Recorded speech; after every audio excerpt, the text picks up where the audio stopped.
हुन्छ जीवनमा यस्तै बारम्बार? किन लाग्छ जीवन आफैलाई भार? न त जिउन सक्छ न त मर्न सक्छ। किन हुन्छ जीवनमा यस्तै बारम्बार? किन लाग्छ जीवन आफैलाई भार? न जिउन सक्छ न मर्न सक्छ। किन सकिन्छ जीवन नभई वार नपार। यहाँ आफ्नो आफ्नै त हुँदैन जिन्दगी पनि, यहाँ आफ्नो आफ्नै त हुँदैन जिन्दगी पनि, यहाँ आफ्नो आफ्नै त हुँदैन जिन्दगी पनि, कसरी पत्याउ हजुरकै हुँ भन्छौ तिमी पनि। यहाँ आफ्नो आफ्नै त हुँदैन जिन्दगी पनि, कसरी पत्याउ हजुरकै हुँ भन्छौ तिमी पनि। छोइएला झैँ ठान्छ नजिक आउँदै आउँदैन, छोइएला झैँ ठान्छ नजिक आउँदै आउँदैन, टाढा टाढा भाग्छ मेरो जीवनबाट खुसी पनि। यहाँ आफ्नो आफ्नै त हुँदैन जिन्दगी पनि, कसरी पत्याउ हजुरकै हुँ भन्छौ तिमी पनि। हाम्रो छिट्टै भेट्ने धोको पुरा नहुने भयो आमा, हाम्रो छिट्टै भेट्ने धोको पुरा नहुने भयो आमा, हाम्रो छिट्टै भेट्ने धोको पुरा नहुने भयो आमा। के गरौँ घर फर्किन पाइन यसपालि पनि, के गरौँ घर फर्किन पाइन यसपालि पनि। यहाँ आफ्नो आफ्नै त हुँदैन जिन्दगी पनि, कसरी पत्याउ हजुरकै हुँ भन्छौ तिमी पनि। आँखामा आँसुको तलाउ रहेछ सोच्दो हो, आँखामा आँसुको तलाउ रहेछ सोच्दो हो, आँखामा आँसुको तलाउ रहेछ सोच्दो हो। हरेक रात आँसुले भिजेको सिरानी पनि। यहाँ आफ्नो आफ्नै त हुँदैन जिन्दगी पनि, कसरी पत्याउ हजुरकै हुँ भन्छौ तिमी पनि। जुन बाटोमा नभेट्ने बाचा गरेर छुटिएका थियौँ, जुन बाटोमा नभेट्ने बाचा गरेर छुटिएका थियौँ, जुन बाटोमा नभेट्ने बाचा गरेर छुटिएका थियौँ, त्यही बाटोमा भेटिए मेरा मलामी तिम्रा जन्ती पनि। यहाँ आफ्नो आफ्नै त हुँदैन जिन्दगी पनि, कसरी पत्याउ हजुरकै हुँ भन्छौ तिमी पनि। गरिरहन्छौ माया गर्ने बहाना मसँग मन परेको छैन, गरिरहन्छौ माया गर्ने बहाना मसँग मन परेको छैन, खासमा मलाई तिम्रो बेहोरा रूपरङ्ग मन परेको छैन। कृष्टिजी, गरिरहन्छौ माया गर्ने बहाना मसँग मन परेको छैन, खासमा मलाई तिम्रो बेहोरा रूपरङ्ग मन परेको छैन। समयसँग चल्नुपर्छ भन्दै च्यातिएका लुगा लगाई, समयसँग चल्नुपर्छ भन्दै च्यातिएका लुगा लगाई, गरिरहन्छौ माया गर्ने बहाना मसँग मन परेको छैन, खासमा मलाई तिम्रो बेहोरा रूपरङ्ग मन परेको छैन। समयसँग चल्नुपर्छ भन्दै च्यातिएका लुगा लगाई, देखाउँदै हिँड्छौ शरीरका अङ्ग अङ्ग मन परेको छैन।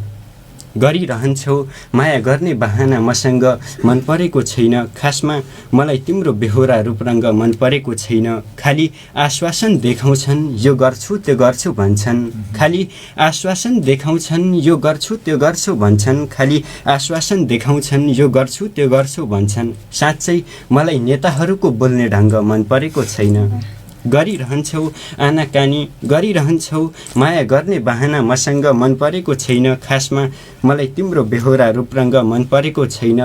भोकाहरूलाई भोजन हुन्थ्यो पेटको भोक मेटिन्थ्यो, भोकाहरूलाई भोजन हुन्थ्यो पेटको भोक मेटिन्थ्यो, भोकाहरूलाई भोजन हुन्थ्यो पेटको भोक मेटिन्थ्यो। यी टीका अक्षताहरूको हर्ष उमङ्ग मन परेको छैन। गरिरहन्छौ माया गर्ने बहाना मसँग मन परेको छैन, खासमा मलाई तिम्रो बेहोरा रूपरङ्ग मन परेको छैन। मैले आमा बुवाको हालखबर मात्र के सोधेको थिएँ, मैले आमा बुवाको हालखबर मात्र के सोधेको थिएँ, मैले आमा बुवाको हालखबर मात्र के सोधेको थिएँ। श्रीमतीले अन्तै मोडिन कुराको प्रसङ्ग मन परेको छैन। गरिरहन्छौ माया गर्ने बहाना मसँग मन परेको छैन, खासमा मलाई तिम्रो बेहोरा रूपरङ्ग मन परेको। सरकार गर्छौ हेला ठान्छौ दुश्मन मन पर्दैन, सरकार गर्छौ हेला ठान्छौ दुश्मन मन पर्दैन, देखाउँछौ सौतेनी व्यवहार झन् मन पर्दैन।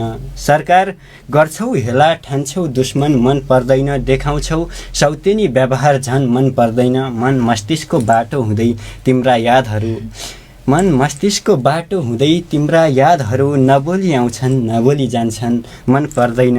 सरकार गर्छौ हेला ठान्छौ दुश्मन मन पर्दैन, देखाउँछौ सौतेनी व्यवहार झन् मन पर्दैन। मैले तिम्रा हरेक कुरामा समर्थन गरिरहे, मैले तिम्रा हरेक कुरामा समर्थन गरिरहे, मैले तिम्रा हरेक कुरामा समर्थन गरिरहे, तिमी मेरो कुरामा गरिरहन्छौ खण्डन मन पर्दैन।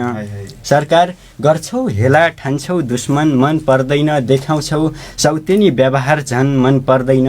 तिमीलाई म राम्रो नलाग्नु ठिकै हो, तिमीलाई म राम्रो नलाग्नु ठिकै हो। तिमीलाई म राम्रो नलाग्नु ठिकै हो, अन्धोलाई नाच बहिरोलाई भजन मन पर्दैन।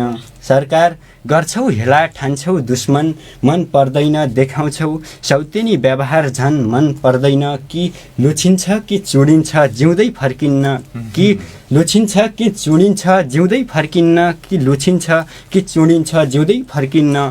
शेरको इलाकामा बाँसोको शासन मन पर्दैन। सरकार गर्छौ हेला ठान्छौ दुश्मन मन पर्दैन, देखाउँछौ सौतेनी व्यवहार झन् मन पर्दैन। दाजु लफङ्गो जस्तो बन्नु लफङ्गो भेटिएको बेला, लफङ्गो जस्तो बन्नु लफङ्गो भेटिएको बेला, लफङ्गो जस्तो बन्नु लफङ्गो भेटिएको बेला। समर्पण त यति धेरै सोझो नबन मन पर्दैन। सरकार गर्छौ हेला ठान्छौ दुश्मन मन पर्दैन, देखाउँछौ सौतेनी व्यवहार झन् मन पर्दैन। नमस्कार आदरणीय श्रोता दर्शकबिन, प्रभात विमर्शको पर्खाइमा बसिरहनुभएका तपाईँहरू सम्पूर्णलाई स्वागत गर्न चाहे। म पदमराज जोशी, प्रविधिमा हुनुहुन्छ नवीनजी र अरुणजी। आजको दिनमा पनि हामी तपाईँहरूसँग 38 देखि 39 बीचको लगभग 1 घण्टाको समयमा दिनेश एफएम 93.8 मेगाहर्ज, दिनेश खबरको अफिसियल फेसबुक पेज र हाम्रो पात्रो लगायतका एप्सहरूबाट संसारभरि नै लाइभ हुनेछौँ। कार्यक्रम प्रभात विमर्शको कुराकानी गर्दा हामी हप्ताको हरेक दिन शुक्रबार बाहेक तपाईँको बिहानीसँग जोडिनलाई पुग्छौँ। फरक फरक पृष्ठभूमिका व्यक्तित्वहरूसँग कुराकानी गरेर तपाईँहरूको बिहानीलाई सकारात्मक ऊर्जाशील र केही रमाइलो गराउने कोसिस हामी सदैव गर्छौँ। आजको कार्यक्रममा पनि हामी त्यो प्रयास गर्नेछौँ। आज हामी साहित्यलाई विषयवस्तु, छलफलको विषयवस्तु बनाएर हाम्रो विमर्श अगाडि बढ्नेछौँ। दुईजना सर्जक आज मसँग विमर्शका लागि हुनुहुनेछ। उहाँहरूसँग साहित्यिक गफगाफ आजको कार्यक्रममा तपाईँहरूले सुन्न सक्नुहुन्छ। साहित्यको कुराकानी गर्दा हामी कुनै समय दुःख सुख अर्थात् अप्ठ्यारो सजिलो जुनसुकै स्थितिमा पनि हाम्रो आफ्नो मनले फरक फरक किसिमका भावहरू प्रकट गर्ने गर्छ। हामी त्यसलाई कोही कोर्ने गर्छौँ, कोही गजल मुक्तक साहित्यका विभिन्न विधाहरू प्रयोग गरेर गर्ने गर्छौँ, त कोही विभिन्न सङ्गीतका माध्यमहरूबाट पनि त्यसलाई भावहरू प्रकट गर्ने गरिरहेको हामी पाउँछौँ। र भाव हरेकसँग हुन्छ, त्यो भावलाई कसले कुन रूपमा उतार्ने भन्ने कुरा महत्त्वपूर्ण हुन्छ। आज भने कविता साहित्यका विधाहरूमध्येकै एउटा विधा हो भने त्यसै गरेर गजल मुक्तक साहित्यिक विधाहरूमध्येकै एउटा विधा हो। यी दुईटा विधामा हामी केन्द्रित रहेर आजको कार्यक्रम गर्नेछौँ। केही साहित्यिक सिर्जना उहाँहरूका सुन्नेछौँ भने केही कुराकानीहरू साहित्यमय भएर साहित्यका विषयवस्तुमा कुराकानी आजको कार्यक्रममा हामी गर्नेछौँ। ढिला नगरिकन आजका हाम्रा अतिथिको विषयमा अबको समयमा म जानकारी गराउनतिर लाग्छु। आज हामीसँग हुनुहुनेछ सिद्ध समर्पणजी। उहाँ गजल मुक्तक कविताहरू लेख्नुहुन्छ र त्यसै गरेर आज हामीसँग अर्को सर्जक हुनुहुनेछ सृष्टि जोशी, कृष्टि जोशी। उहाँ कविता लेख्ने त्यसै गरेर चाहिँ साहित्यमा कलम चलाइरहने एउटा सर्जक हुनुहुन्छ। उहाँसँग लेखनमा उहाँहरूको अभिरुचि, लेखनमा रुचि बढ्नुको कारणहरूदेखि लिएर अहिलेको स्थितिसम्म जो साहित्यिक माहौल छ, यो माहौललाई कसरी नियालिरहनु भएको छ, यो विषयमा कुराकानी गर्नेछौँ। दुईजना युवा हुनुहुन्छ। एउटा किसिमको युवा अवस्थामै साहित्यिक कलम अगाडि बढाइरहँदाखेरिमा अनुभूतिका कुरा पनि हुन्छन्। यी विषयमा पनि आजको कार्यक्रममा हामी कुराकानी गर्नेछौँ। उहाँहरूलाई कार्यक्रममा स्वागत गर्नु पूर्व भने एउटा आग्रह अनुरोध तपाईँलाई म गर्छु। फेसबुक लाइभबाट हेरिरहनु भएको छ भने साहित्यप्रति तपाईँको बुझाइ के हो त्यो कमेन्ट राख्न सक्नुहुन्छ भने त्यसलाई हामी वाचन गरेर हाम्रा श्रोता दर्शकहरूलाई सुनाउनेछौँ। त्यसै गरेर आफूलाई कुनै न कुनै विषयवस्तुमा, अरू विषयवस्तुमा पनि विचार राख्न तपाईँलाई लागेको छ मन भने त्यो पनि तपाईँहरूले राख्न सक्नुहुन्छ। आजको कार्यक्रममा त्यसले पनि स्थान पाउनेछ भने सँगै बढीभन्दा बढी लाइभ तपाईँका आफन्त साथीहरूसँग तपाईँले गरिदिनु नै हुन्छ लाइभ सेयर भन्ने मैले विश्वास चाहिँ राखेको छु। यो विश्वास प्रकट पनि गरेँ र विश्वास सँगसँगै आजका हाम्रा अतिथिलाई मैले कार्यक्रममा स्वागत गर्न चाहे। कृष्टिजी, त्यसै गरेर सिद्धजी कार्यक्रममा स्वागत गर्न चाहे। नमस्कार। नमस्ते। मैले युवा साहित्यकार भनि नै हालेँ। एउटा किसिमको साहित्यप्रति तपाईँ दुवैजनाको मोह हामीले विभिन्न स्थान विभिन्न ठाउँहरू, अहिले त फेरि सामाजिक सञ्जालहरू छन्, सामाजिक सञ्जालबाट देखि नै रहेका थियौँ। सुरुवात अब एउटा किसिमको व्यक्तित्वबाटै जान चाहे अगाडि मैले। सुरुवात सिद्धजी कहाँ के गर्नुहुन्छ, के पढ्नुहुन्छ, साहित्य सिर्जना बाहेक अब युवा हुनुहुन्छ, यो अवस्थामा लेखन बाहेक अरू के चिज चाहिँ गर्नुहुन्छ तपाईँ? सर्वप्रथम नमस्ते सम्पूर्ण साहित्य अनुरागी मनहरू जसले हामीलाई निहालिराख्नु भएको छ, उहाँहरूप्रति नमन। म चाहिँ अहिले पञ्चोदय, हाम्रो धनगढीमा रहेको पञ्चोदय माध्यमिक विद्यालयमा डिप्लोमा तहको इलेक्ट्रिकल इन्जिनियरिङ विषयमा अध्ययन गरिरहेको छु।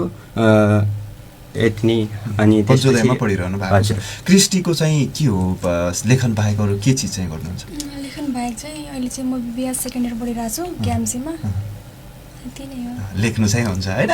जस्तो लेखनको कुराकानी आयो सबैभन्दा जस्तो अब एउटा सुरुवात त काहीँ न काहीँबाट केही न केही बिन्दु होला नै।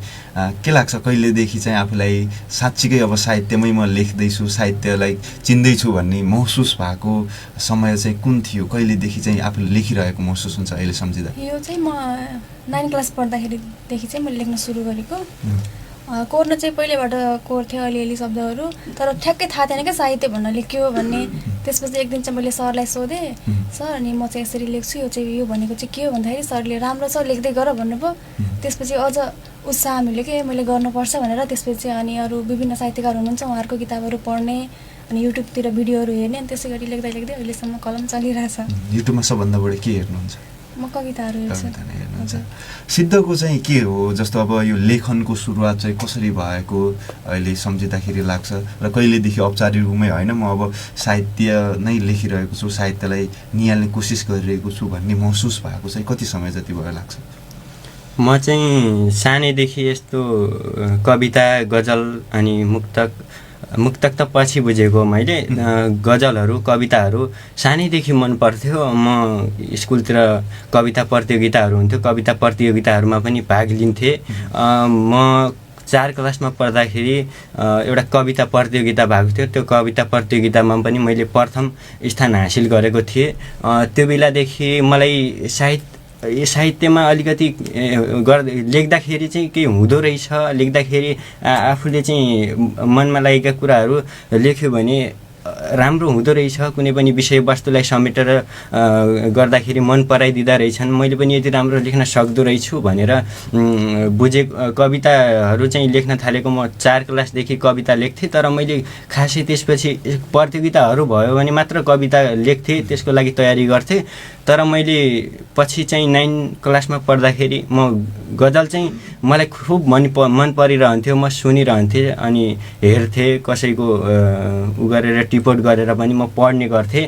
अनि पछि चाहिँ मैले आफूले बुझेर उ गर्न थालेको। पहिलेदेखि लेख्थेँ तर नबुझेर लेख्थेँ, किनकि कतै केही बिग्रिन्थ्यो, कतै अहिले हेर्दाखेरि धेरै बिग्रिएको हुन्छ। अनि त्यसपछि म 9 क्लास पढ्दाखेरि चाहिँ मैले गजललाई बुझेर गजल लेख्न सुरु गरेँ। मेरो गजलको यात्रा त्यसपछि सुरु भएको हो। त्यसपछि फेसबुकतिर पनि धेरै ग्रुपहरू, मेसेन्जर ग्रुपहरू थिए अनि त्यहाँबाट साथीहरूको अनि सल्लाह सुझाव र साथीहरूको सहयोग पाउँदै गए, माया पाउँदै गए र मेरो गजलको यात्रा त्यहाँदेखि सुरु भएको भन्न चाहन्छु। अहिले गजल र मुक्तकहरू बढी जस्तो तपाईँ लेख्नुहुन्छ? हजुर, गजल र मुक्तक बढी। क्रिस्टीको जस्तो अब एउटा लेखनको पनि सुरुवाती विधा अलग, जस्तो उहाँले भने जस्तो पछि चाहिँ अलगमा त्यो किसिमको अब एउटा मोह बढ्ने त्यो स्थिति रहन्छ नै होला। त्यो हुनाले सुरुवात केबाट भएको महसुस हुन्छ? आफूले सुरुवात कविता नै लेखेको भन्ने छ या अरू चिज केही कोरेर चाहिँ त्यो किसिमको अब अग्रजहरूलाई देखाएर अगाडि बढेको भन्ने छ? के चाहिँ सुरुवात बिन्दु चाहिँ हो जस्तो लाग्छ? म सुरुबाट नै कविता नै लेख्थेँ, तर ठ्याक्कै थाहा थिएन कि कविता भनेको चाहिँ यो हुन्छ भनेर। अब म चाहिँ कस्तो भन्दाखेरि सानैबाट एक्लै बस्न रुचाउने के, एक्लै बस्ने अनि शब्दहरू कोर्ने, मनमा जे लाग्छ अनि वरपर जे देख्छु त्यही कोर्ने। अनि त्यसपछि लेख्दा लेख्दै चाहिँ ठ्याक्क थाहा नहुने के भनेको यो भनेर लेख्थेँ। कहिले चाहिँ गजल भन्ने, कहिले चाहिँ यो कविता भन्ने। पछि गएर चाहिँ सरहरूलाई सोद्धाखेरि होइन यो चाहिँ कविता हो, यस्तो हुन्छ भनेर भन्नुभयो उहाँहरूले। त्यसपछि अहिलेसम्म चाहिँ कविता हो भन्ने थाहा नभएर पनि लेख्नुहुन्थ्यो, तर त्यो कविता संयोगवश त्यो बन्यो, त्यसपछि अगाडि कविता लेख्दै जाउँ भन्ने लाग्यो होइन? त्यसपछि अहिलेसम्म चालु छ।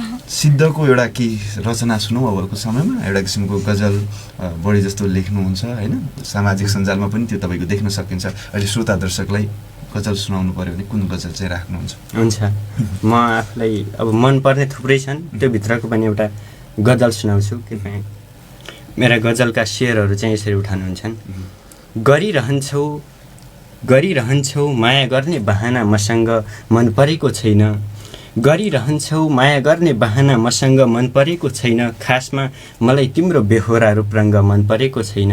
क्रिस्टीजी, गरिरहन्छौ माया गर्ने बहाना मसँग मन परेको छैन, खासमा मलाई तिम्रो बेहोरा रूपरङ्ग मन परेको छैन। समयसँग चल्नुपर्छ भन्दै च्यातिएका लुगा लगाई, समयसँग चल्नुपर्छ भन्दै च्यातिएका लुगा लगाई, गरिरहन्छौ माया गर्ने बाहना मसँग मन परेको छैन खासमा मलाई तिम्रो बेहोरा रूपरङ्ग मन परेको छैन समयसँग चल्नुपर्छ भन्दै च्यातिएका लुगा लगाई देखाउँदै हिँड्छौ शरीरका अङ्ग अङ्ग मन परेको छैन गरिरहन्छौ माया गर्ने बाहना मसँग मन परेको छैन खासमा मलाई तिम्रो बेहोरा रूपरङ्ग मन परेको छैन खाली आश्वासन देखाउँछन् यो गर्छु त्यो गर्छु भन्छन् खाली आश्वासन देखाउँछन् यो गर्छु त्यो गर्छु भन्छन् खाली आश्वासन देखाउँछन् यो गर्छु त्यो गर्छु भन्छन् साँच्चै मलाई नेताहरूको बोल्ने ढङ्ग मन परेको छैन गरिरहन्छौ आनाकानी गरिरहन्छौ माया गर्ने बाहना मसँग मन परेको छैन खासमा मलाई तिम्रो बेहोरा रूपरङ्ग मन परेको छैन भोकाहरूलाई भोजन हुन्थ्यो पेटको भोक मेटिन्थ्यो भोकाहरूलाई भोजन हुन्थ्यो पेटको भोक मेटिन्थ्यो भोकाहरूलाई भोजन हुन्थ्यो पेटको भोक मेटिन्थ्यो यी टीका अक्षताहरूको हर्ष उमङ्ग मन परेको छैन गरिरहन्छौ माया गर्ने बाहना मसँग मन परेको छैन खासमा मलाई तिम्रो बेहोरा रूपरङ्ग मन परेको छैन मैले आमा बुवाको हालखबर मात्र के सोधेको थिएँ मैले आमा बुवाको हालखबर मात्र के सोधेको थिएँ मैले आमा बुवाको हालखबर मात्र के सोधेको थिएँ श्रीमतीले अन्तै मोडिन कुराको प्रसङ्ग मन परेको छैन गरिरहन्छौ माया गर्ने बाहना मसँग मन परेको छैन खासमा मलाई तिम्रो बेहोरा रूपरङ्ग मन परेको छैन कृष्णजी तपाईँलाई थोरै अब एउटा किसिमको गजलको विषयमा कुराकानी गर्न मन लाग्यो अब तपाईँसँग चाहिँ तपाईँले जस्तो अब कविता लेखन त भन्नुभयो लेख्नुहुन्छ त्यो विधामा त थोरै एउटा किसिमको जानकारी पनि आफूले खोज्ने अब त्यो पछ्याइरहेपछि केही न केही जानकारी प्राप्त भइ पनि हाल्ला तर कविता बाहेक अरू मनपर्ने विधा साहित्यिक विधाहरू चाहिँ को लाग्छ जो म लेख्न चाहन्थेँ तर लेख्न सकिँदैन अर्थात् त्यो आफूले सम्भव ठानिँदैन गजल मुक्तक पनि मनपर्छ तर गजल लेख्दाखेरि के हुन्छ भन्दाखेरि यो लेख्दाखेरि यसमा चाहिँ धेरै भावहरू हुन्छ कि शब्द खोज्न चाहिँ एकदम मलाई गाह्रो लाग्ने हुन त फेरि शब्द त तपाईँको कस्तो गद्य कविता लेख्नुहुन्छ होइन गद्य कविता लेख्नुहुन्छ फेरि त्यसमा त शब्दहरू त बढी त्यसमा प्रयोग भइरहेको पाइन्छ तर यस्तो हुन्छ गजलमा अब यो शेरहरूको क्रमहरू मिल्नुपर्ने हुन्छ नि ठ्याक्क ठ्याक्क शब्द बढी नियम भएको जस्तो महसुस भएर तपाईँलाई अप्ठ्यारो लाग्छ तर मनपर्छ है थोरै एउटा किसिमको कविता तपाईँको पनि सुनौँ त्यसपछि अरू कुराकानी हामी साहित्यिक कुराकानी गरौँला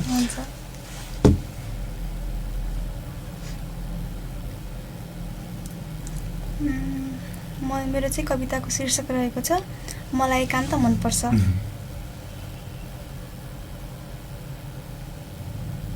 त्यो हजारौँको भिडमा नि आफूलाई एक्लै पाउने मलाई त्यो हजारौँको भिडमा नि एक्लै पाउने मलाई एकान्त मनपर्छ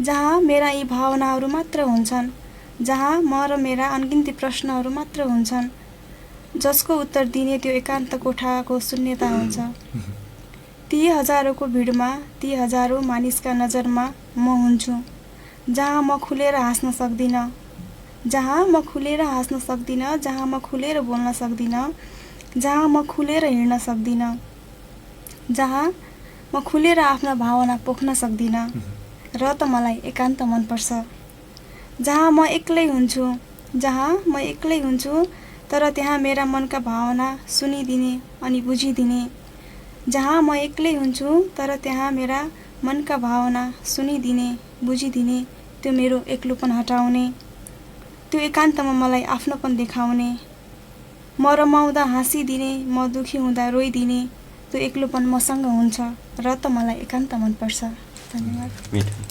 कस्तो लाग्यो समर्पणलाई एकदमै राम्रो कविता मिठो छ प्रयास गर्दै जानु प्रयासले चाहिँ मान्छेलाई सफल बनाउँछ भन्ने एकान्तसँग जोडिएको आफूलाई एकान्त मनपर्छ भनेर एकान्तमै विषयमा कविता लेख्नु भएको रहेछ र जस्तो भनिन्छ जहाँ पुग्दैन रवि त्यहाँ पुग्छन् कवि भने जस्तो एउटा किसिमको साहित्य कविता लेख्दाखेरिमा फरक धेरै विषयवस्तुहरूलाई छोइन्छ होला जो कुनै बेला त समाजले त्यसलाई सामान्य रूपले लिनै सक्दैन ती विषयवस्तुहरूसम्म पनि पुगिन्छ फेरि कुनै बेला समाजले देखि नै नरहेका विषयवस्तु जसलाई समाजले वास्तवमा देख्न सक्दैन ती कुराहरूसम्म पनि एउटा साहित्यकार पुग्छ भन्छन् जस्तो तपाईँ यो प्रसङ्ग हरेक कविमा लागु होला नै त्यसैले आफूले तपाईँले लेखिरहँदा केही रचना गरिरहँदाखेरिमा त्यसले फेरि एउटा किसिमको परिवारले दिने प्रतिक्रिया, साथीभाइले दिने प्रतिक्रियाले पनि फरक त पक्कै पार्छ होला र एउटा किसिमको भावहरू तपाईँमा अझ थप सिर्जना गर्छ होला। कस्तो हुन्छ साथी घर परिवारको प्रतिक्रियाहरू आफ्नो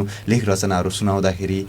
तपाईँले सामाजिक सञ्जालमा आफ्ना रचनाहरू प्रष्ट रूपमा चाहिँ पोस्ट गरिरहँदाखेरिमा चाहिँ कस्तो किसिमको प्रतिक्रिया पाउनुहुन्छ? के भन्नुहुन्छ घर परिवारका? यसमा चाहिँ मैले के भन्न चाहेँ भन्दाखेरि उहाँहरूले त पढ्नु हुन्छ तर धेरैजनाले शब्द बुझिदिनुहुन्न के। अहिले कविता चाहिँ धेरैजनाले रुचाउनु त हुन्छ तर ठ्याक्क त्यो भनेको कुरा बुझिदिनुहुन्न नि अर्को अर्थ लाग्छ क्या। जस्तै अब भनौँ न कामुक लेखहरू पनि हुन्छन् जसमध्ये एउटाको चाहिँ मैले कविता लेखेको थिएँ, आउन हामी खेल खेलौँ भन्ने होला। यो वर्तमान समयलाई नै जोडेर लेखेको थिएँ तर धेरैले चाहिँ त्यो नेगेटिभ लगिदिनु भयो के। अनि त्यसलाई चाहिँ क्यारेक्टरसँग जोडिदिने के, आफूले चाहिँ भोगेको अथवा आफूले गरेको भनेर चाहिँ त्यो शब्दलाई लगेर चाहिँ क्यारेक्टरसँग जोडेर चाहिँ हुन्छ नि त नेगेटिभ भाइब्सहरू क्रिएट गर्ने त्यस्तो चाहिँ भेटियो। त्यो चाहिँ भन्छ त्यो प्रतिक्रियाहरू त्यो एउटा बुझाइको अभाव, एउटा कमीले कारणले जो साहित्यको एउटा विधाहरूमध्येकै साहित्यले त हरेक विषयवस्तुलाई छुन्छ, त्यो हरेक विषयवस्तुलाई शब्द मार्फत उतारिरहँदा त्यसलाई क्यारेक्टरसँग चाहिँ जोड दिने त्यो स्थिति चाहिँ समाजमा देख्न सकिन्छ। सिद्ध यो विषयमा चाहिँ तपाईँ आफूले पनि फरक फरक विषयवस्तुहरूमा कविता यो आफ्नो मुक्त गजलहरू लेखिरहँदाखेरिमा एउटा किसिमको प्रतिक्रियाहरू आम परिवारको फेरि साथीभाइहरूको प्रतिक्रिया चाहिँ कस्तो रहन्छ, कस्तो पाउनुहुन्छ बुझाइ साहित्यप्रतिको आफ्ना साथीहरू? मेरो चाहिँ कस्तो रहन्छ भने म विशेष गरी मेरो चाहिँ प्रेमिलतिर जान्छ कि मैले लेख्ने ऊ चाहिँ।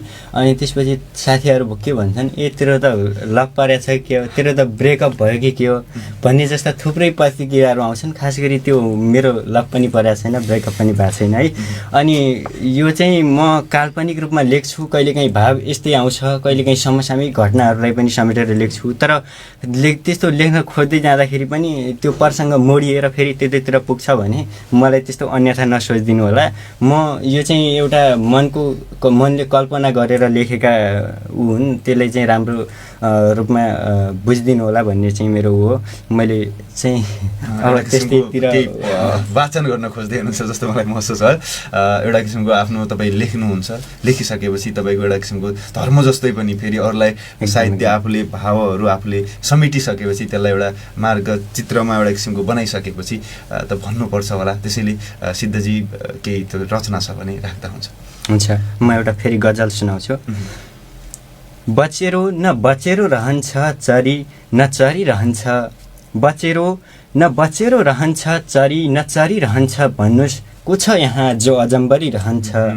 बचेरो न बचेरो रहन्छ चरी न चरी रहन्छ भन्नुस् को छ यहाँ जो अजम्बरी रहन्छ। एक कहानी लेखेर मर्न मन छ मर्नु अघि, एक कहानी लेखेर मर्न मन छ मर्नु अघि, बचेरो न बचेरो रहन्छ चरी न चरी रहन्छ भन्नुस् को छ यहाँ जो अजम्बरी रहन्छ। एक कहानी लेखेर मर्न मन छ मर्नु अघि, म मरिहाले पनि कहानी सधैँभरि रहन्छ। बचेरो न बचेरो रहन्छ चरी न चरी रहन्छ भन्नुस् को छ यहाँ जो अजम्बरी रहन्छ। दिलभित्र तिमीलाई राखेकी छु भन्छौ कृष्टिजी, दिलभित्र तिमीलाई राखेकी छु भन्छौ, दिलभित्र तिमीलाई राखेकी छु भन्छौ, भर लाग्दैन दिलमा ज्यान कसरी रहन्छ। बचेरो न बचेरो रहन्छ चरी न चरी रहन्छ भन्नुस् को छ यहाँ जो अजम्बरी रहन्छ। दाजु, जिन्दगी त्याग्नुपर्छ जुन चिज पाउन मैले, जिन्दगी त्याग्नुपर्छ जुन चिज पाउन मैले, जिन्दगी त्याग्नुपर्छ जुन चिज पाउन मैले, यी आँखालाई किन त्यही चिज मन परिरहन्छ। बचेरो न बचेरो रहन्छ चरी न चरी रहन्छ भन्नुस् को छ यहाँ जो अजम्बरी रहन्छ। तिमीले यति सजिलै कसरी बिर्सियौ हँ, तिमीले यति सजिलै कसरी बिर्सियौ हँ, तिमीले यति सजिलै कसरी बिर्सियौ हँ। समर्पण तिमीलाई सधैँ याद गरिरहन्छ, तिमीले यति सजिलै कसरी बिर्सियौ हँ। बचेरो न बचेरो रहन्छ चरी न चरी रहन्छ भन्नुस् को छ यहाँ जो अजम्बरी रहन्छ। समर हस् एउटा किसिमको जो सत्य हुन त अजम्बरी को रहन्छ नि होइन। यो कुराहरू मान्छेले एउटा किसिमले बुझिरहेको पनि हुन्छ। एउटा मान्छेलाई अब सत्य त अब जे छ त्यो एउटै हुने न हो होइन, अजम्बरी रहने कोही छैन। तर पनि यो भाव शब्दहरूमा यसरी मान्छेलाई झकझगाइरहँदाखेरिमा वास्तविक साहित्यले अझ मिठास थपिदिन्छ। जस्तो अघि उहाँले भने जस्तो म थोरै कृष्टिसँग अब जोडिएँ कि विधाहरू पनि विधा त छँदैछन् अलग अलग, फेरि विधाभित्र पनि विषयवस्तुमा बढी कुनमा चाहिँ केन्द्रित भएर लेख्ने भन्ने पनि हुन्छ, फेरि बढी जस्तो आफ्नो कुन उसमा चाहिँ कलम चल्छ भन्ने कुरा, फेरि त्यो एउटा किसिमको आफ्नो बुझाइ आफूले चाहिँ बढी महसुस गर्न सकेको कुराहरू नजिक होलान्। त्यसैले थोरै कृष्टिसँग जोडिए कि म यो कुन विधा चाहिँ बढी जस्तो भयो, अब कविता त भयो नै तपाईँको, त्यो भित्रको विषयवस्तु चाहिँ कुनमा चाहिँ बढी कलम चलाउँ जस्तो लाग्छ, बढी कलम आफ्नो चलिरहेको पाउनु भएको छ, यसो अहिले आफ्नो पृष्ठलाई सम्झिनु भयो भने पनि? अहिले चाहिँ म चाहिँ वर्तमान समयको बारेमा नै लेख्न चाहिँ, जस्तो घटनाक्रमहरू हजुर, घटनाक्रमहरू अब के भइरहेछ आफ्नो वरपर, अनि नारीहरूको बारेमा पनि छ धेरै यस्तो कविताहरू, त्यो देखिरहेको घटनाक्रमहरू जस्तो त्योले तपाईँलाई भाव दिन्छ, त्यो लेख्नुहुन्छ। जस्तो लेख्नु चाहिँ किन पर्दो रहेछ? थोरै अब एउटा किसिमको यो विरत विषयवस्तुतिर प्रवेश गरौँ होला। मान्छे लेख्ने किन भन्ने होइन, लेखेर के हुन्छ भन्नेसम्म पनि प्रश्न गर्छन्, तर एउटा किसिमको लेख्नु चाहिँ किन पर्दो रहेछ, यसले कस्तो किसिमको चाहिँ महसुस आफूलाई गराउँदो रहेछ? थोरै अब लेख्नेहरूबाट सुन्यो भने त अझ मजा होला नि होइन, त्यसैले तपाईँबाटै बुझ्न चाहिँ लेख्नु चाहिँ किन पर्दो रहेछ, लेखनले के हुँदो रहेछ? लेखनले चाहिँ एक्लोपनको महसुस हुन दिँदैन, तपाईँको अघिको कवितालाई उद्धृत गर्छ पनि, एक्लोपनको महसुस हुन दिँदैन, सबै कुराहरू सबैसँग पोख्न पनि सकिँदैन र सबैलाई फुर्सद पनि हुन्न अहिलेको वर्तमान समयमा, हजुर त्यो भएर अनि सेल्फ लभ भने जस्तै आफै लेख्ने, पढ्ने, सुन्ने, आफ्नो मन बुझाउने, एक्लोपन हुन नदिने क्या आफूलाई, मन बुझाउने माध्यम हो। तपाईँको रुचि हो या कोही सपना जोडिएको छ लेखनसँग? यो रुचि नै हो भनौँ, रुचि नै हो, हजुर, सानैबाट यो देख्दै आएको, सुन्दै आएको, अनि अब लेख्दै गरेँ भनौँ, मैले अघि पनि भनेँ अब सानैबाट एक्लै बस्ने बानी भएको हुनाले एक्लै बस्ने, लेख्ने, जे देख्यो त्यो कविमा लेख्ने के, लेख्ने, पढ्ने, अनि एक्लै रमाउने, अनि गर्दा गर्दै चाहिँ अहिले चाहिँ हुन्छ नि त एउटा एट्र्याक्सन भयो जस्तो, अब त्यसमा लाग्नुपर्छ है, हजुर, राम्रो हुँदो रहेछ, यसले त एक्लोपन हुन दिँदैन भन्ने भएर अनि आफ्नो त खुब फिल भयो लेखनप्रति। के छ भोलिको समयसम्म कुन रूपले मलाई साहित्यकार भनेर चिनुन् भन्ने छ, या केही त्यस्तो किसिमको केही सपनाहरू पनि जोडिएको छ लेखनसँग सम्बन्धित? यस्तो छ कि त्यो साहित्यकार नै भन्नुपर्छ भन्ने छैन, यो आफ्नो मनका भित्र लुकेका भावनाहरूलाई कपीमा उतार्नु पनि ठुलै कुरा हो लाग्छ मलाई, सबैले सक्नु पनि हुन्न, तपाईँ आफूलाई सेटिस्फाई गर्न सकौँ बस भइहाल्यो भन्ने छ। समर्पणको के छ? जस्तो यो लेखन सबभन्दा पहिला त रुचि हो या कुनै सपना जोडिएको छ योसँग? मेरो पनि त्यसमा त्यस्तो सपना र रुचि केही पनि जोडिएको छैन, म आफ्नो सन्तुष्टिको लागि लेख्छु, किनकि मलाई कहिलेकाहीँ कस्तो हुन्छ भने चाहिँ एउटा मनमा भाव आउँछ लेखौँ भन्ने, तर त्यो के लेख्ने भन्दाखेरि त्यो कहिलेकाहीँ केही भाव आइरहेको बेलामा त्यो नलेख्दासम्म चाहिँ आफूलाई त्यो दिन कस्तो नरमाइलो लाग्छ कि आज के भइरहेछ भन्ने आफूलाई नराम्रो फिल हुन्छ। जबकि आफूले एउटा शब्द, एउटा दुईवटा लाइन, एउटा गजलको एउटा शेर अथवा एउटा मुक्तक लेख्न सक्यो भने पनि त्यो दिन आफूलाई यस्तो फिलिङ हुन्छ कि मैले चाहिँ के गरेँ भनेर आफूले त्यसलाई बारम्बार पढिरहने पनि गरिन्छ होइन। अनि त्यसपछि त्यो मेरो त्यस्तो सपना रुचि अनि कसैले मलाई साहित्यकार भनिदियोस् भन्ने पनि छैन, म आफ्नो सन्तुष्टिको लागि लेख्छु। अनि त्यो कसैले मन पराइदिनुहुन्छ मलाई माया गरिदिनुहुन्छ, त्यो नै त्यसमा नै म सन्तुष्टि छु। मलाई त्यो साहित्यकार भनेर चिनिदिउन्, म यसरी परिचर्चा गरिदिउन् भन्ने पनि छैन। एउटा किसिमको आफूलाई सन्तुष्ट राख्न सके भयो। र सँगसँगै अब थोरै एउटा समग्र अहिलेको हाम्रो समाजको परिवेशलाई विषयवस्तु बनाएर कुराकानी गरौँ जस्तो मलाई लाग्यो, किनकि साहित्यले भन्छन् एउटा ठुलो क्रान्ति गरिरहेको हुन्छ, लेखनले हरेक परिवर्तनहरूलाई साथ दियो, अर्थात् समाजको हरेक जो विकास भयो समाज, त्यो विकासमा साहित्यको फरक भूमिका छ, लेखनको एकदम विशेष भूमिका छ भन्छन्। त्यसैले अब जस्तो अझै पनि धेरै चुनौतीहरू त छन् नै लेखनमा पनि, अब त्यसले अब फेरि समाजले हेर्ने दृष्टिकोणहरूदेखि लिएर यावत कुराकानीहरू छन्। यो तपाईँहरूले आफूले चाहिँ कतिको के महसुस गरिरहनुहुन्छ, यो फेरि लेखकसँग जोडिएको प्रसङ्ग हुन्छ। त्यसैले मैले कृष्टिजीलाई सोधेँ, जस्तो अब तपाईँ आफू पनि केटी हुनुहुन्छ होइन, एउटा त्यसैले महिलाहरूलाई यो साहित्यमा कलम चलाइरहँदाखेरिमा, साहित्यका विभिन्न विषयवस्तुहरूमा कलम चलाइरहँदाखेरिमा कस्तो किसिमको चुनौतीहरू चाहिँ फेस गर्नुपर्दो रहेछ, त्यो आफ्नो केही अनुभव पनि होलान् र केही चाहिँ यो अरूले गरिरहेको, अरूले भोगिरहेको देखेको पनि स्थिति रहला। के छ यो स्थिति, चुनौतीको चाहिँ? चुनौती चाहिँ अझ पनि छ, महिलाहरूले चाहिँ अझ त्यो हुन्छ नि व्यवहारमा चाहिँ लागु भएको छैन कि महिला पुरुष बराबर भने पनि त्यो शब्दमै सीमित छ अझै पनि। महिलाहरूले चाहिँ यो साहित्यमा हुन्छ नि त, अब अघि पनि भने मैले कामुक लेखहरू धेरै थुप्रै विधाहरू हुन्छ, अनि उहाँले बुझ्नुहुन्न र पुरुषले लेख्दा चाहिँ सही हुने सहज तर महिलाले सहज लेख्दा तरिकाले स्वीकार्ने हजुर, त्यसलाई। स्वीकार्न सक्ने तर महिलाले लेख्दा चाहिँ सिधै क्यारेक्टरमा जाने कि यो त यस्तो रहेछ भन्ने खालको हुने कि धेरै अप्ठ्यारो नै छ अझ पनि। यो लेखनहरूसँग जोडियो भने यो क्यारेक्टरसँग हजुर। अझ महिलाहरूलाई चाहिँ क्यारेक्टरसँग बढी हजुर। जोडिएको स्थिति देख्न सकिन्छ भनौँ। जस्तो अब सँगसँगै अब तपाईँ आफू युवा पनि हुनुहुन्छ, अब थोरै यो विषयमा पनि कुराकानी गरौँ। अझ कस्तो कि युवा अवस्थामा त फेरि परिवारको एउटा फरक चिन्तन हुन्छ, घर परिवारले छोराछोरी नराम्रो वेतिर जाओस् भन्ने त कुनै उसले पनि चाहँदैन होला, तर पनि एउटा किसिमको चिन्तन गरिरहँदाखेरिमा सही गलत भन्दा पनि एउटा किसिमको जिद्दीमा आधारित चिन्तनहरू पनि हुन्छन् धेरै जस्तो। नलेख्नु यो के आवश्यक छ होइन, यो किसिमको चाहिँ अगाडि यो तरिकाले बढ भनेर त्यो किसिमको फरक किसिमका प्रेसरहरू घर परिवारबाट त्यस्तो किसिमको आउने, घर परिवारलाई त्यो किसिमको चिन्तन भएको चाहिँ छ कि छैन तपाईँको थोरै यो विषय? परिवारमा चाहिँ मम्मी ड्याडीबाट चाहिँ त्यस्तो छैन, लेख भन्नुहुन्छ, तर आफन्तहरूले चाहिँ बिचमा भएको थियो लकडाउनमा चाहिँ मैले चाहिँ धेरै पोस्टहरू गरेको थिएँ कविताहरू लेखेर, अनि मम्मी ड्याडीले चाहिँ फोन समेत पनि आउँथ्यो कि छोरी त गलत बाटोमा हिँडिरहेको छ कि अब यस्तो कविताहरू आउँछ अनि नलेख्न भन्नु होला समेत भएको थियो। तर मैले चाहिँ मम्मी ड्याडीले राम्रोसँग बुझाएँ होइन यस्तो यस्तो हो साहित्य भनेको यस्तो भन्दाखेरि उहाँले चाहिँ लेख भन्नेले भन्न दे अनि चाहिँ आफू चाहिँ सही बाटोमा हिँड्नुपर्छ, गलत चाहिँ गर्नु हुँदैन, अनि अरूलाई भन्नेलाई चाहिँ भन्न दिने हो, सही समय आएपछि सबै चुप लाग्छन् भन्नुभयो उहाँले।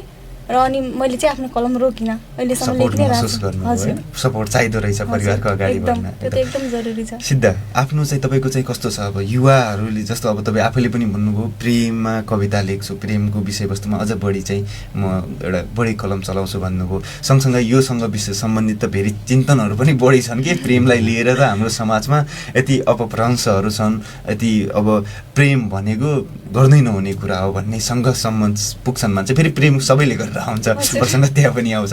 त्यसैले अब परिवारको स्थिति चाहिँ के छ, के चाहिँ प्रतिक्रिया हुन्छ तपाईँले आफूले रचनाहरू वाचन गरिरहँदाखेरिमा, रचनाहरू भनिरहँदा यसरी कुरा आफ्ना भावनाहरू त्यो पनि प्रेमसँग जोडिएर राखिरहँदा या अरू विषयसँग वस्तुसँग पनि जोडेर राखिरहँदाखेरिमा प्रतिक्रिया कस्तो आउँछ?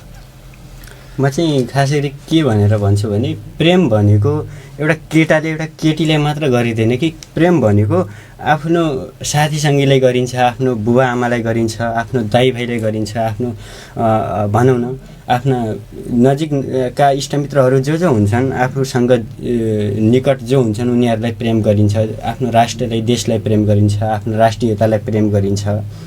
र त्यही अनुसार म लेख्छु। अब त्यो बुझ्नेहरूले कुन रूपले बुझिदिनुहुन्छ त्यो मलाई त्यो थाहा भएन। अनि त्यसपछि मेरो भन्नु त्यही हो, अब गजल लेख्न अब जाँदाखेरि अब म समसामयिक विषयतिर पनि लेख्छु, तर अब लेख्दै जाँदाखेरि कति प्रसङ्ग मोडिन्छ। अब एउटै उहाँ जाँदाखेरि गजल राम्रो पनि बन्दैन भन्ने हाम्रो गजलको नियम पनि छ। समग्र रूपमा सपोर्टिभ महसुस गर्नुहुन्छ आफ्नो फ्यामिलीको? जस्तो प्रेमको कुराकानी आयो अघि त उहाँले भन्नुभयो एक्लोपनलाई पनि सँग नै प्रेम हुन्छ, एउटा तरिकाले अगाडि बढ्न सकिन्छ भन्ने।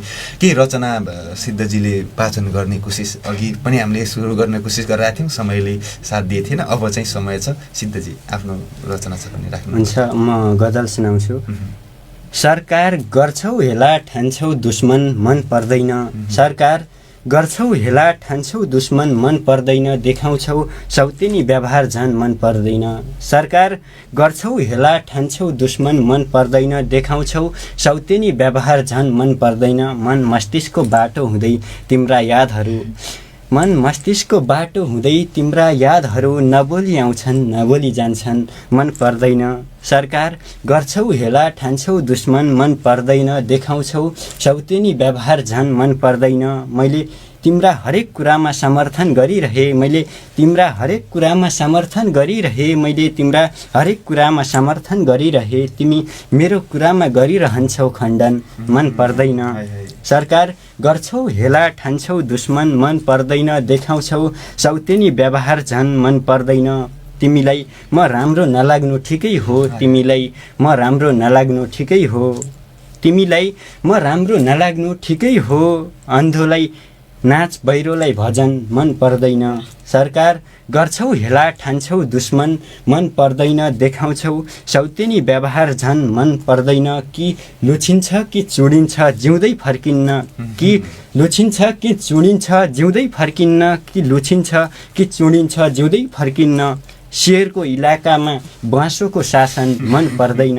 सरकार गर्छौ हेला ठान्छौ दुश्मन मन पर्दैन देखाउँछौ सौतिनी व्यवहार झन् मन पर्दैन दाजु लफङ्गो जस्तो बन्नु लफङ्गो भेटिएको बेला लफङ्गो जस्तो बन्नु लफङ्गो भेटिएको बेला लफङ्गो जस्तो बन्नु लफङ्गो भेटिएको बेला समर्पण त यति धेरै सोझो नबन मन पर्दैन सरकार गर्छौ हेला ठान्छौ दुश्मन मन पर्दैन देखाउँछौ सौतिनी व्यवहार झन् मन पर्दैन। एउटा किसिमको विषयवस्तुहरू कति धेरै जोडिएर पनि एउटा समाजलाई जस्तो समाजको चित्र छ त्यो चित्र नै साहित्यले उठान गर्छ जस्तो यो तपाईँको अहिलेका पछिल्ला रचनाहरू तपाईँको सुनेर मलाई पनि महसुस भयो। कृष्णजी केही अब तपाईँको पनि एउटा कविता सुनौ होला। कवितामा अझ एउटा किसिमको अघि पनि तपाईँले भन्नुभयो बुझ्नेले के तरिकाले बुझिदिन्छ तर शक्ति चाहिँ साहित्यले समाजको चित्र अर्थात् जहाँ पुग्दैन रवि त्यहाँ पुग्छन् कवि भने जस्तो विभिन्न विषयवस्तुहरूलाई छोइरहेको स्थिति रहन्छ। त्यसैले अबको समयमा हामी कृष्णजीको एउटा कविता सुनौँ। कुन चाहिँ कविता सुनाउन चाहनुहुन्छ? मेरो कविताको शीर्षक रहेको छ म उड्न चाहन्छु। उड्न चाहन्छु विशेष गरेर महिलासँग रिलेटेड छ। वर्षौँदेखि बन्दी भएकी छु म वर्षौँदेखि बन्दी भएकी छु म आज पिंजडामा नि रम्ने भएकी छु म तर आज एकाएक मनमा प्रश्न जागिरहेछन् तर आज एकाएक मनमा प्रश्न जागिरहेछन् तिनै प्रश्नको उत्तर खोज्न पनि म उड्न चाहन्छु। वर्षौँदेखि पिंजडामा रमेकै त थिएँ म वर्षौँदेखि पिंजडामा रमेकै त थिएँ म कैदी हुनु आफ्नै सौभाग्य सम्झी रमेकै त थिएँ म आज यो पिंजडाबाट मुक्त हुन चाहन्छु म आज यो पिंजडाबाट मुक्त हुन चाहन्छु म आफ्ना सारा सपनालाई गगन चुमाउन चाहन्छु म वर्षौँपछि हिम्मत गरी उड्ने साहस गर्दैछु म वर्षौँपछि हिम्मत गरी उड्ने साहस गर्दैछु म बिन्ती बिन्ती फेरि यो पाउमा पिंजडा नलाइदेऊ न है मेरा नि छन् थुप्रै रहर बनाउन चाहन्छु म आफ्नै सहर अझै नदेऊ मलाई पीडाको कहर गगन चुमी ल्याउन चाहन्छु म खुसीको लहर म उड्न चाहन्छु फेरि तिम्रो हातमा नपर्ने गरी म उड्न चाहन्छु आफ्ना सारा पंख फिजाई म उड्न चाहन्छु कुनै कैदी होइन म स्वतन्त्र प्राणी हुँ म उड्न चाहन्छु नगर कुनै भेदभाव म पनि प्रकृतिको देन हुँ म उड्न चाहन्छु धन्यवाद। सबैभन्दा बढी त अहिले बाँधिएको भनेको एउटा जो निकृष्ट सोच छ त्यो कारणले अहिले महिला दिदीबहिनीहरू आमाहरू बहिनीहरू होइन बाँधिएको स्थिति छ चाहे अनुसार अगाडि बढ्न नसकिने स्थिति छ त्यसलाई रचना मार्फत तपाईँले व्यक्त गर्न खोज्नुभयो गजबको लाग्यो र एउटा किसिमको शक्ति पनि देखियो कति चाहिँ एउटा किसिमको रचनाले प्रभाव पार्छ र यी साहित्यिक सिर्जनाहरू तपाईँहरूले लेख्दै जानुभयो भने भोलिका दिनमा समाज परिवर्तनको एकजनाको पनि सोचमा परिवर्तन आयो भने त्यो रचना सफल भएको अर्थात् हुन्छ होला समाज परिवर्तनका लागि अगाडि कलम बढाउँदै जानु होला यस्तै रचनाहरू सामाजिक परिवर्तनका लागि तपाईँलाई शुभकामना पनि। र सँगै अर्को प्रश्न मैले तपाईँलाई जोडी पनि हालेँ जस्तो अब जति चाहिँ लेख्न सकिन्छ त्योभन्दा कयौँ गुणा बढी चाहिँ पढ्नुपर्छ भन्छन्। यो पढाइ चाहिँ कतिको हुन्छ कसरी चाहिँ अध्ययन गर्नुहुन्छ कविताहरूको थोरै यो विषयमा मैले तपाईँसँग जोडिन चाहेँ र सँगसँगै कुन चाहिँ सर्जकहरूलाई बढी जस्तो तपाईँ आफू चाहिँ खोजेर पनि हेर्ने पढ्ने गर्नुहुन्छ? अहिले चाहिँ वर्तमान समयमा चाहिँ मैले नवराज पराजुलीको कविताहरू हेर्ने गर्छु युट्युबहरूमा एकदम मनपर्छ उहाँको वाचन शैली एकदम सुन्दै यति त्यो भावनामा डुबिन्छ कि त्यो कहाँ छ भन्ने थाहै हुँदैन कि एकदम मनपर्ने उहाँको वाचन शैली चाहिँ। अनि यो कविता लेख्ने कुरामा चाहिँ यस्तो लेख्छु भनेर लेख्दैन होइन अब कहिलेकाहीँ फुर्सदको समयमा हुन्छ त्यो लेख्दै भावनामा यति डुबिन्छ कि के लेख्दैछु भन्ने पनि थाहा हुँदैन कि आफूलाई त्यो लेखिसकेपछि नि पढेपछि ला मैले त यस्तो लेखेर छु भन्ने हुन्छ कि त्यस्तो लगाव भइसकेको छ कविताहरूसँग। जस्तो अब अघि पनि तपाईँले रचना वाचन गर्ने कोसिस गरिरहनु भएको थियो एउटा तपाईँको रचना सुनौँ र सँगसँगै अघि मैले कृष्णजीलाई सोधेको प्रश्न तपाईँलाई पनि राखेँ कि बढी जस्तो अब आफ्नो विधाका कुन चाहिँ सर्जकहरूको गजलहरू अर्थात् मुक्तकहरू तपाईँ सुन्नुहुन्छ र बढी खोजेर अध्ययन गरिने त्यस्तो सर्जकहरू को छन् थोरै विषयमा जानकारी साथ आफ्नो रचनाका लागि आग्रह गरे। मनपर्ने सर्जकहरू त धेरै हुनुहुन्छ। अब गजलकारहरूमा प्रदीप रोदन दाई भयो, हुकुम धड्कन, अनि त्यसपछि ईश्वर दाहाल, अनि त्यसपछि हाम्रो यताको मनोज खड्का दाई, अनि त्यसपछि दीर्घराज प्रियसी, अनि विपिन सलामी, अनि लगायत थुप्रै सर्जकहरू हुन्छ। म अहिले अब नाम लिएर पनि अब धेरै छन्, नाम दिन पनि अब ठ्याक्कै सकिँदैन।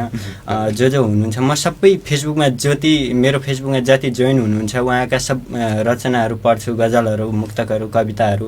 अनि कवितामा चाहिँ मलाई हाम्रो नवराज पराजुली र हाम्रो सुरेश सात्यलाई एकदमै राम्रो लेख्नुहुन्छ। म उहाँलाई पनि पन्छाइरहन्छु, सुनिरहन्छु, यही हो। अनि त्यसपछि उहाँहरूबाटै केही हौसला, उहाँहरूकै रचनाहरू, उहाँहरूको गजलहरू सुन्यो भने आफूलाई पनि केही गरौँ न भन्ने प्रेरणा आउँछ। अनि त्यसपछि झन् हौसला आउँछ र लेखिन्छ कहिलेकाहीँ। त्यही हो गजलको अब मलाई मनपर्ने सर्जकहरूलाई म फलो गरिरहन्छु, उहाँहरूका रचनाहरू पढिरहन्छु। त्यति नै सिर्जना तपाईँको सुन्न चाहे मैले। हुन्छ, एउटा गजल सुनाउँछु।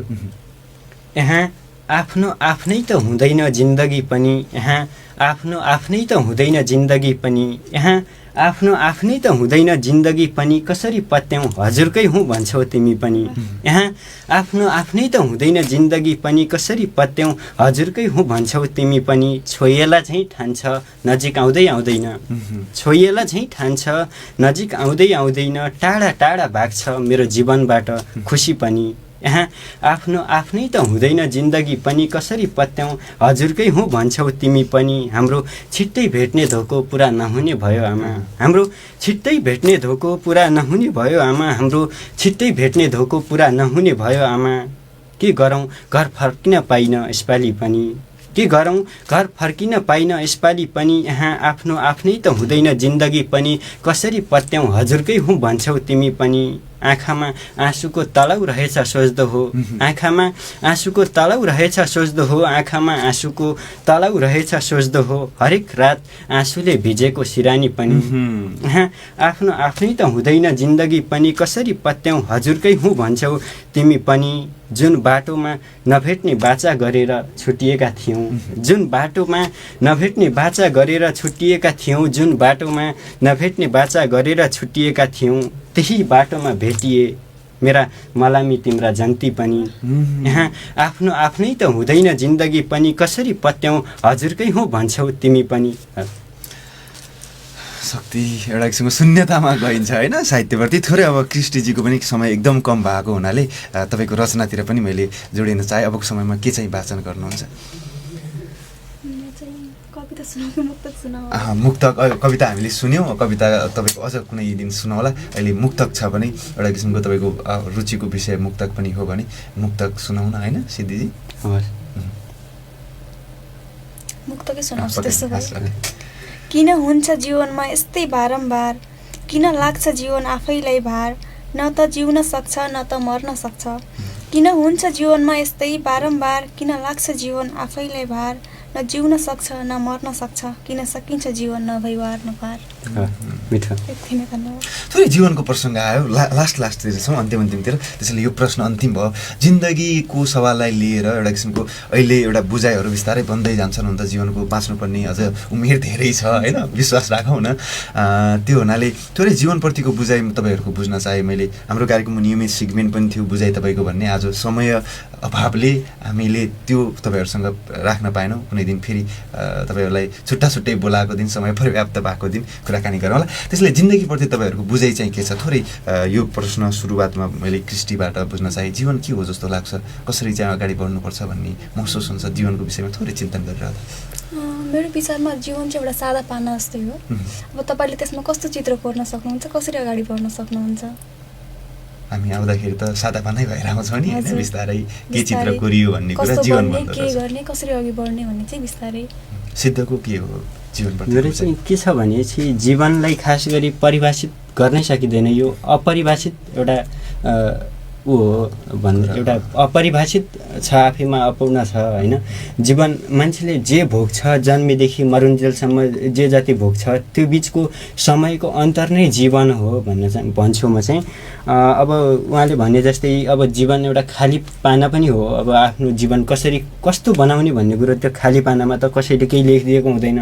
त्यसमा आफूले लेख्यो भने त्यो के लेख्यो भन्ने कुरो त्यो लेखिसकेपछि त्यो कागज कस्तो बन्छ, त्यसलाई कस्तो ढाँचामा परिवर्तन हुन्छ भन्ने कुरो हो। चित्र जीवनभर सायद कोरिरहन्छ होइन, एउटा जन्मेदेखि मृत्युसम्मको बिचमा चित्र बनिरहन्छ र अन्तिममा आकार आउने हुनसक्छ। त्यसलाई कुन तरिकाले देख्ने अरूले हेरिदियो भने अनि त्यो एउटा बुझाइ अरूले बुझिदियो भने त्यो बन्ने भयो जीवन। अन्तिमतिर छौँ, धेरै कुराकानीहरू हाम्रो छुट्टी पनि होलान्। क्रिस्टीजीलाई के चाहिँ छुट्या जस्तो महसुस भयो, के चाहिँ आज भन्नै पर्छ भन्ने जस्तो लाग्थ्यो? त्यस्तो छैन। आज यहाँ आएर यो कपीभित्र डुकेका शब्दहरू प्रस्तुत गर्नु पाउँदा चाहिँ निकै नै खुसी लाग्छ। एउटा आभार प्रकट गर्नुपर्छ भन्ने कुरा लास्टमा समर्पण दायित्व के छ? मलाई पनि त्यही हो। अब मनभित्रका आफूले उ गरेका रचनाहरू सुनाउन पाइयो, यहाँसम्म आउने अवसर प्रदान गरिदिनु भयो। विशेष गरी यहाँलाई धेरै आभार प्रकट गर्न चाहन्छु। र फेरि अन्तिममा आभार प्रकट गर्नु होला, तपाईँलाई म टाइम दिन्छु। तर समर्पण यो नाम कुन हिसाबले जुर्यो अहिले मलाई अन्तिममा आएर पनि यो ख्याल म के भन्दाखेरि म समर्पण के भनेको चाहिँ मैले आफूले के दिन सक्छु त अरूलाई। यो साहित्यिक नाम हो। मैले आफूले साहित्य उ गरेर आफूले के छोडेर जान्छु यो संसारमा, मैले आफूले अरूलाई के दिन्छु के दिन सक्छु भनेर मैले यो समर्पण नाम राखेको हुँ। मैले यो त्यस्तो धेरै उ पनि केही छैन यो नाम राख्नुको पछाडि। त्यही भन्न चाहिँ त्यही हो। ओरिजिनल नाम चाहिँ मेरो खास वास्तविक नाम चाहिँ सिद्धराज पाण्डे। सिद्धराज पाण्डे हुन्छ। यो निकनेम राख्ने यो प्रसङ्ग क्रिस्टीलाई चाहिँ कस्तो लाग्छ? कतिको आवश्यक हुँदो रहेछ? साहित्यकार अधिकांश साहित्यकारहरूले निकनेम राखेकै पाउँछ होइन, तपाईँलाई पनि लागेन कहिले केही राखौ? नै त्यस्तो लागेन। एउटा रुचिको विषय हो। उहाँहरूले अब आफूलाई साहित्यमा कुन नामले चिनाउन रुचाउनुहुन्छ अब त्यससँग प्रश्न आवश्यक चाहिँ हुन्छ कि हुन्न जस्तो लाग्छ? अब त्यो त मान्छेको रुचि पछि नै हो, कसैलाई मनपर्छ कसैलाई मन पर्दैन। एउटा किसिमको रुचि हुन्छ। हस् क्रिस्टीजी, सिद्धजी, दिनेश एफएम दिनेश खबरका लागि समय उपलब्ध गराइदिनु भयो, तपाईँहरूलाई धेरै धेरै धन्यवाद। कलम चलाउँदै हुनुहुन्छ, अघि पनि मैले भने सामाजिक रूपान्तरणमा साहित्यको विशेष भूमिका हुन्छ। त्यसैले तपाईँहरूले कस्तो साहित्यिक सिर्जनाहरू लेख्नुभयो होइन, त्यो साहित्यिक सिर्जना समाजको कसरी चाहिँ उत्थानको लागि चाहिँ काम गरिरहेको छ। कुनै बेला समाज पछाडि हुन्छ, साहित्य अगाडि गइरहेको हुन्छ। त्यसैले साहित्यले समाजलाई डोर्याइरहेको स्थिति पनि हुन्छ। कसले के भन्यो भन्दाखेरिमा पनि तपाईँको विवेकले के भनिरहेछ त्यसमा जोड गरेर जुन हिसाबले तपाईँहरू कलम चलाउँदै हुनुहुन्छ त्यो तरिकाले अगाडि कलम चलाउँदै गर्नुहोला। आगामी दिनको तपाईँलाई शुभकामना साथ आजको कार्यक्रमबाट अनि बिदाइ दिएँ। नमस्कार। नमस्ते। आदरणीय श्रोता दर्शकबिन, आजको दिनमा हामीले कुराकानी गऱ्यौँ सिद्ध समर्पणजी र क्रिस्टी जोशीसँग। आजको कुराकानी तपाईँहरूलाई के कस्तो लाग्यो? तपाईँहरूको सुझाव सल्लाह प्रतिक्रियाको अपेक्षा राखेँ। अहिलेसम्म कार्यक्रम हेरेर सुनेर साथ दिनुभयो, यसको लागि तपाईँलाई धेरै धेरै धन्यवाद। तपाईँहरूका प्रतिक्रियाहरू पनि म देखिरहेको थिएँ। तपाईँहरू प्रतिक्रिया जनाउनेहरू सबैलाई फेरि पनि आभार प्रकट गर्दै आजको कार्यक्रमबाट पनि मैले पनि बिदा माग्नुपर्ने हुन्छ। प्रविधिबाट मिठो साथ पाएर नवीनजी र अरुणजी, उहाँहरूप्रति आभार प्रकट गर्दै भोलि फेरि नयाँ विषयवस्तुमा नयाँ अतिथिहरूसँग कुराकानी गर्नका लागि उपस्थित हुने नै छौँ। हस्, नमस्कार, शुभ दिन।